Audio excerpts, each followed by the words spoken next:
এসেছে পরিবর্তনের, সুবর্ণ সুযোগ এসেছে পরিবর্তনের। এই নির্বাচন শুধুমাত্র আপনাদের ক্ষমতা কাঠামোর পরিবর্তনের নির্বাচন নয়।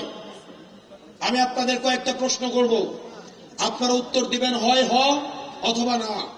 আপনারা কি সমাজে আর দুর্নীতি চান? আপনারা কি চান একজন সবসময় ক্ষমতায় থাকুক?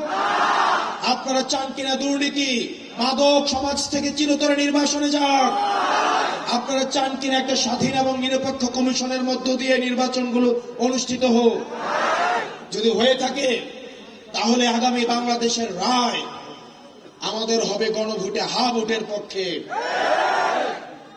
প্রিয় কাউনিয়াবাসী, আপনারা জানেন ইতিমধ্যেই বিএনপি ওপেনে হা ভোটের পক্ষে অবস্থান নিয়েছে, কিন্তু গোপনে তারা নায়ের কার্যক্রম চালিয়ে যাচ্ছে।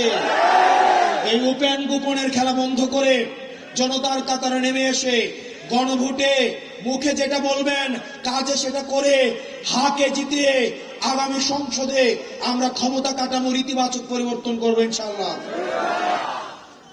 আমরা দেখেছি ওপেনে জনাব তারেক জিয়া হা ভোটের পক্ষে অবস্থান নিয়েছে, নাহিদ ইসলাম হা ভোটের পক্ষে অবস্থান নিয়েছে, ডক্টর শফিকুর রহমান হা ভোটের পক্ষে অবস্থান নিয়েছে, এবং বাংলাদেশের ফ্যাসিবাদ বিরোধী রাজনৈতিক দলগুলো হা ভোটের পক্ষে অবস্থান নিয়েছে। অত্যন্ত পরিতাপের বিষয়, ভারতের যে রাজনৈতিক দলের বাংলাদেশ শাখা জাতীয় পার্টি না ভোটের পক্ষে অবস্থান নিয়েছে। এই জাতীয় পার্টিকে এই 12 তারিখ তাদের আনুষ্ঠানিক তাদের দাফন সম্পন্ন করতে হবে ভোটের মধ্যে।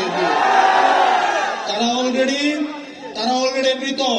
12 তারিখ হবে তাদের জানাজা। এই 12 তারিখ ভোটের মধ্য দিয়ে তাদের আনুষ্ঠানিক জানাজা হবে কিনা? এই কাউনিয়ায় কোনো মার্কা আছে? আপনার ভাইয়ের কোনো মার্কা আছে? মা বোনদের কোনো মার্কা আছে?